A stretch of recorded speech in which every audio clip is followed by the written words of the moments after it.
بسم اللہ الرحمن الرحیم۔ السلام علیکم۔ نبی کریم صلی اللہ علیہ وآلہ وسلم کی سنت کو سائنس نے صحیح ثابت کر دیا۔ نبی کریم صلی اللہ علیہ وآلہ وسلم نے سونے سے قبل 3 مرتبہ بستر جھاڑنے کا حکم کیوں دیا؟ سائنس دانوں نے تحقیق کی تو نتائج نے سب کو حیران کر دیا۔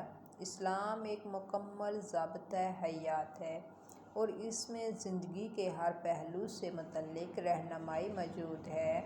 ہمارے پیارے نبی صلی اللہ علیہ وآلہ وسلم نے آج سے 1400 سال قبل جو سنت اختیار کی تھی، اس پر عمل پیرا ہونے کا حکم دیا تھا۔ آج سائنس بھی ان احکامات کو درست تسلیم کر رہی ہے۔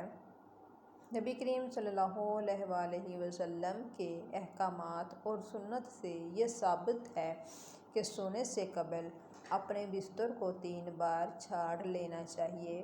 بظاہر تو لگتا ہے کہ اس حکم کا مقصد بستر کو کیڑے مکوڑوں یا دیگر نقصان دہ چیز سے پاک کرنا ہے، لیکن سائنسی تحقیق میں ایسا ہوش ربا انکشاف ہوا ہے کہ آپ بھی دنگ رہ جائیں گے اور بے اختیار سبحان اللہ کہہ اٹھیں گے کہ کس طرح نبی کریم صلی اللہ علیہ وآلہ وسلم نے 1400 سال پہلے ہی اپنی امت کو بچاؤ کی تدابیر بتا دیں۔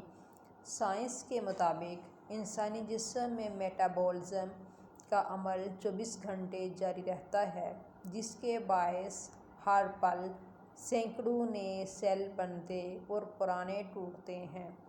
حیران کن بات یہ ہے کہ سونے کے دوران جسم میں ٹوٹنے والے سیل بستر ہی پر گر جاتے ہیں، جو انتہائی چھوٹے ہونے کے سبب نظر نہیں آتے۔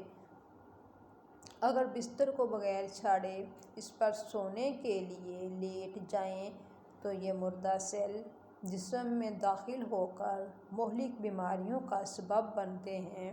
سائنس نے بھی یہ ثابت کیا ہے کہ ان مردہ سیلوں کو صاف کرنے کے لیے بستر کو کم از کم 3 بار جھاڑنا لازمی ہے اور ایسا کرنے سے خطرہ ٹل جاتا ہے۔